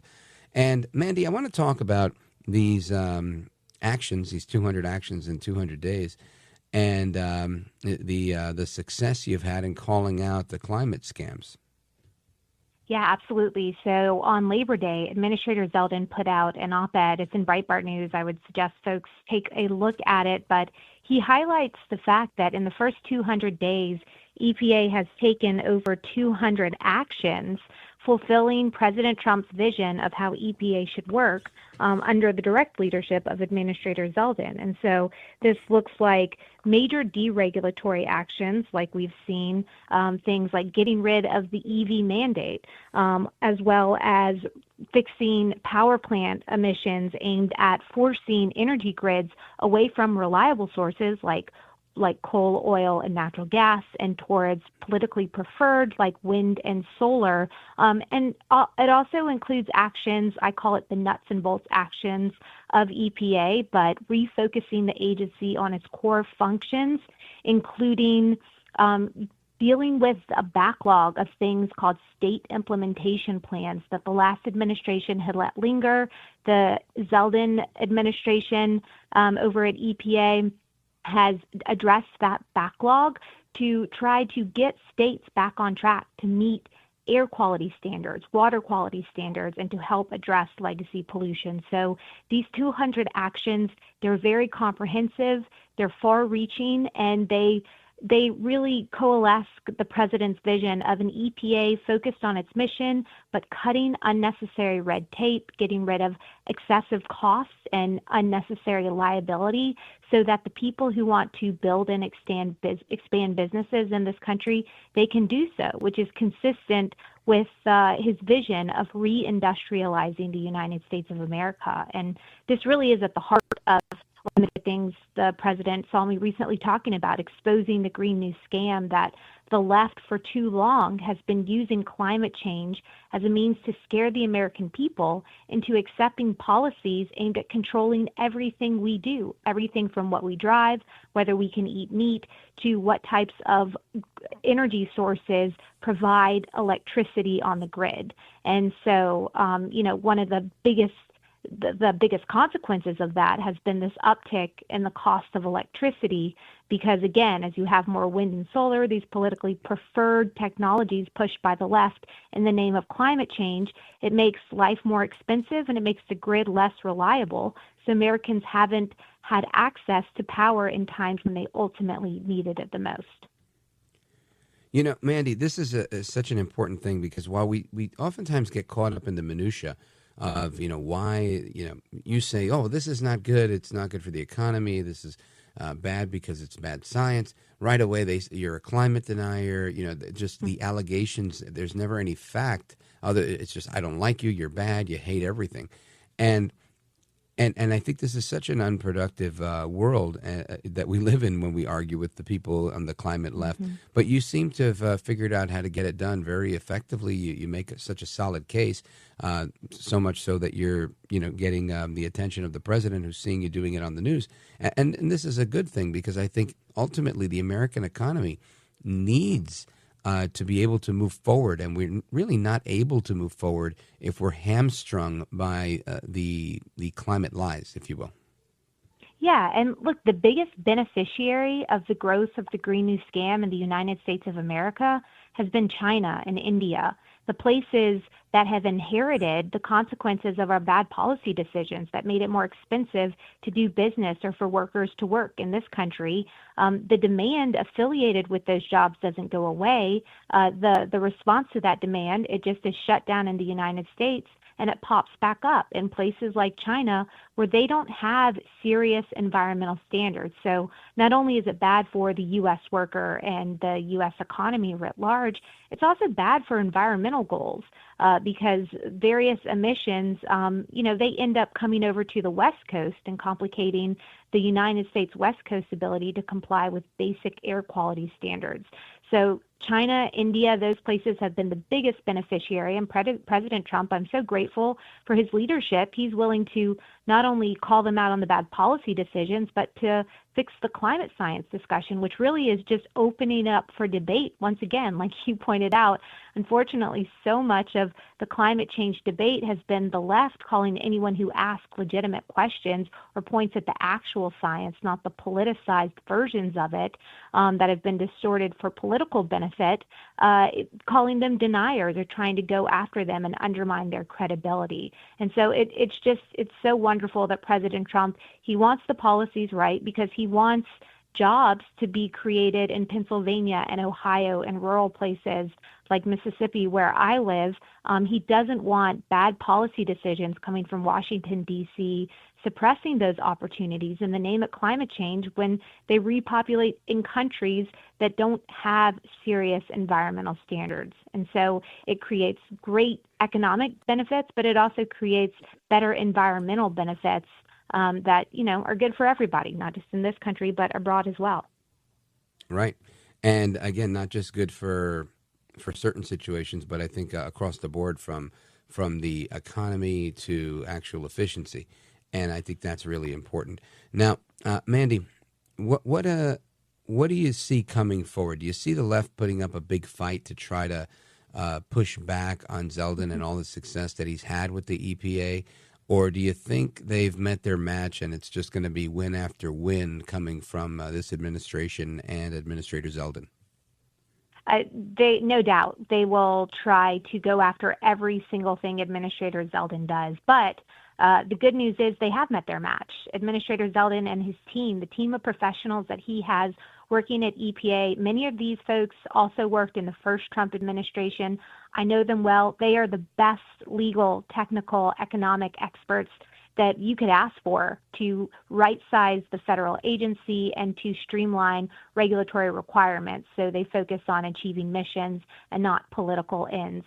And the other piece of it is, look, I was a part of groups that were strategically planning what could a next conservative administration look like if we won back the White House. And there was obviously the policy goals and discussions, but beyond that, we know everything we do is going to ultimately end up in the courts.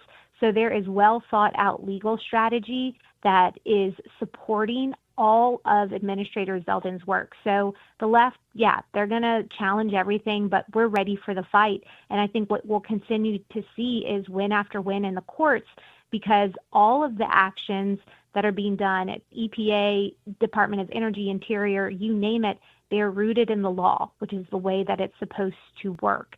And because they're rooted in the law, they will continue to stand up and against scrutiny in the courts and the pushback from the left. Really well put. Mandy Gunasekara, let everybody know how they get a copy of your book, how they can follow you, and how they could check out, your analysis on these issues. Yeah, the best way to get my book is on Amazon or Barnes & Noble. Just search Y'all Fired and it'll pop right up. And if you want to follow what I'm doing, you can check me out on X at Mississippi MG or on Truth at Mandy.Gunasekara. Perfect. Well, I want to thank you for being here. Thanks for staying up late and bringing us up to speed. And thanks for hitting them hard in the media and keeping them honest. Yeah, thanks for having me on. It's always great to be with you. You bet. Amigos, we come back with your thoughts, your calls, your reactions, and so much more. 833-482-5337. 833-4-VALDEZ. This is America at Night with Rich Valdes. Call now, 833-4-VALDEZ. That's 833-482-5337. 833-4-VALDEZ. That's Valdes with an S.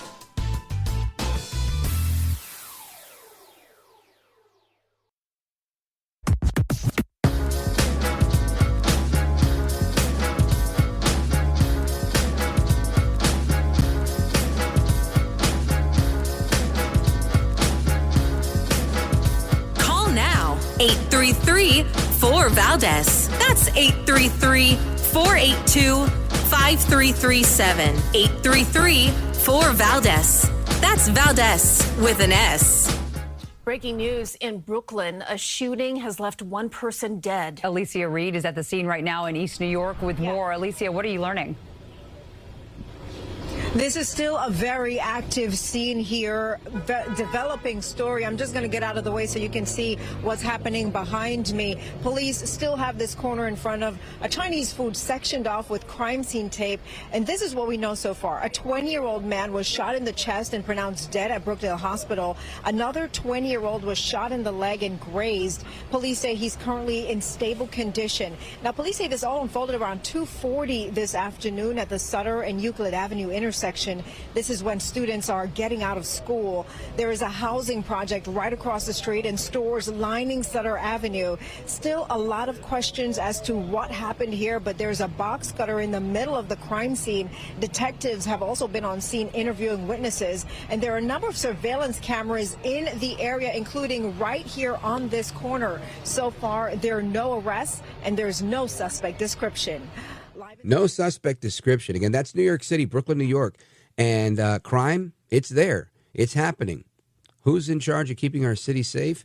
Mayor Eric Adams. El Trompito or some within the administration are saying that he might do a good job at something in the administration, I say I don't think so. Eric Adams has done a miserable job, a terrible job, a poor job at keeping the city safe, financially, you name it. His own friends in the Democrat Party wouldn't vote for him for re-election. His own friends in the Democrat Party that run the majority of the city, they wouldn't qualify him for matching funds, constantly citing his campaign for doing this wrong or doing that wrong. Now, all I can say is I don't believe they're weaponizing the government against Eric Adams. I believe they've realized we screwed up in bringing this man in. And now it's time to fix that problem. Of course, you know, my support is squarely behind Curtis Sliwa, who I believe the minute there is some solidarity, the minute there is a real opportunity to have these conversations, most people realize I'm going with Curtis Sliwa. It's that simple. But the reality is you've got governors all across the country in blue states, like Governor J.B. Pritzker, who today said that the cops in Chicago, they're not going to be not even standing next to the National Guard, let alone helping them with anything that they're doing. Listen to this. Cut one. What we're hearing is that they'll be assembled, ready to go on Friday, and that they would begin actions on Saturday over the weekend. So that's all we know. And what we're doing is, of course, making sure that the CPD and local law enforcement are aware of what they're doing, so they can, one, make sure they're not standing anywhere near those actions or assisting in those actions, but also being ready for protests that might occur. Now, you also got the mayor of Portland, Oregon, Keith Wilson, saying the same thing yesterday, saying, look, we are not going to work with any federal law enforcement. No support. They don't want the help. They prefer the crime. Listen to this. We're working with them to determine what that response will be, but we will not engage with the federal immigration enforcement that goes on. That is our sanctuary city goals. That's what the governor's goals are. And so you can rest assured we won't be engaging or working with ICE in any circumstances. So there you go. We will not keep people safe. So, hey, you got a rapist on your hand. You've got a child predator on your hands. This guy was wanted for violating, because, again, a lot of the people they're going after have been committing crimes against children. They're at the top of the list, what they call the worst first. Yet, Mayor Wilson, Keith Wilson of Portland, Oregon, he says, no, we're not helping ICE in any way. So if ICE comes here to deport somebody who has a criminal record for child sexual abuse or anything even related to that, Mayor Wilson says that's okay. He has a sanctuary here. We're going to put him up to be safe. We're going to protect this guy. Now, I don't understand the Democrats here. You also got the Democrats doing the same thing here with this lawsuit. This is from a couple of days ago, but same premise.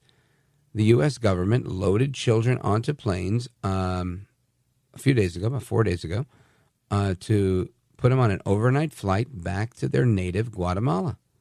A federal judge temporarily blocked the flight with the youngsters still inside.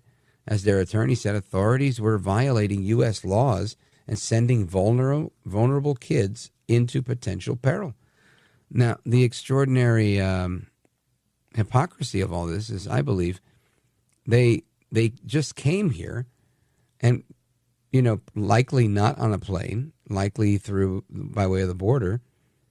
And guess what? Now they're being sent back on a plane. So why they would think that this is somehow wrong is beyond me. But I think the bigger question here is, why are these kids don't have family in the U.S. We know that they have family in their home country.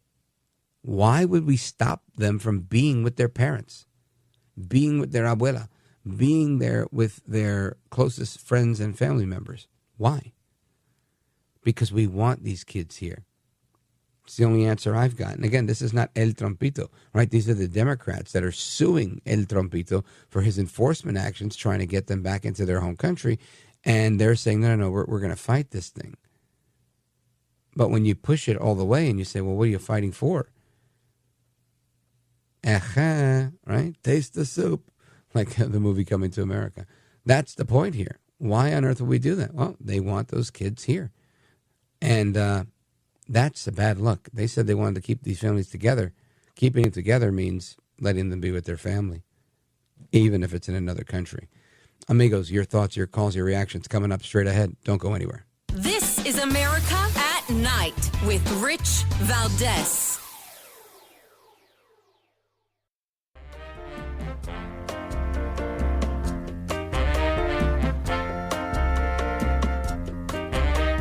All right, amigos, to the phones we go. Let's go to Mountain View, California, KSFO. Let's check in with Alex. Alex, go right ahead.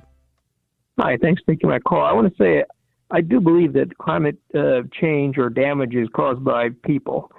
But I want to say at the same time that most climate change or climate protection discussions are fraudulent because they omit the single most important factor, and that is the size of the population. Because if you think about it, if somehow we could reduce the climatic damage caused by each person by half, but then the population doubles, we've gotten nowhere. And well, I think that's the exact reason, Alex, that most would argue that the damage that's being caused to the climate, if any at all, isn't caused by the people, because as our population's grown, we haven't seen an increase in this.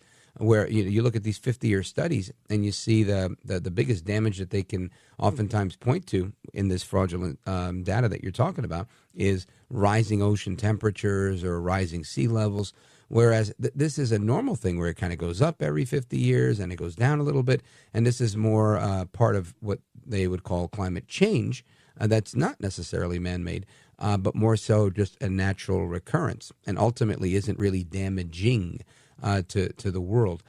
So I get your point, but I think you actually made the point for the current administration's position on climate change.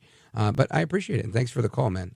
Shout out to everybody in Mountain View, California on KSFO. And let's see, with 37 seconds to go, let's go to Tony, Montreal, Canada, WVMT. Go right ahead.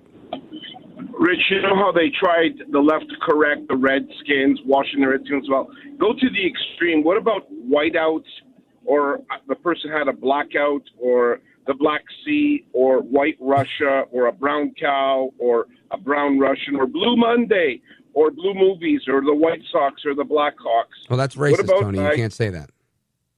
Exactly. Or what about the red tide in Florida, or a red lobster? Yeah, right. Or the proverbial term blue balls, right? Where does that come from? What does that mean? That's racist. Anyway, Tony, thank you for the call. I appreciate it. Amigos, hasta la próxima. Take care. Good night, and God bless you, America. Thanks for tuning in. As always, you know the number, you know the website, richvaldes.com. Thanks for the 5-star reviews, and I plan on being back with you as soon as God allows me to. Don't go anywhere. I'm Rich Valdes.